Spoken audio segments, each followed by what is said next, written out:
तर काय मंडळी, तुमच्याही घरामध्ये थंडीच्या दिवसामध्ये रात्रीचा स्वयंपाक बनवायचा कंटाळा आला असेल तर एकदा तुम्ही डाळ तांदळाची ही मसाला खिचडी नक्की बनवा.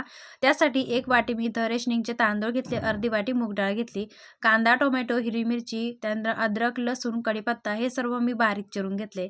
आता ही खिचडी बनवण्यासाठी मी इथं कुकरमध्ये सर्वात आधी तेल टाकलं, त्यामध्ये कांदा परतून घेतला, त्यानंतर अद्रक, हिरवी मिरची, टोमॅटो हे सर्व परतून घेतले.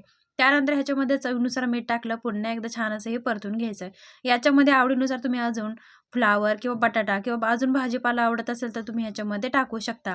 हे सर्व छान असं परतून घेतलं. याच्यामध्ये हळद पावडर टाकली आणि धुवून घेतलेले स्वच्छ डाळ तांदूळ ह्याच्यामध्ये टाकून दिले. आता जेवढे डाळ तांदूळ आहे ना त्याच्या चौपट असं पाणी याच्यामध्ये टाकून दिलं. पुन्हा एकदा चवीनुसार मीठ टाकून दिलं आणि कुकरचं झाकण लावून घेतलं.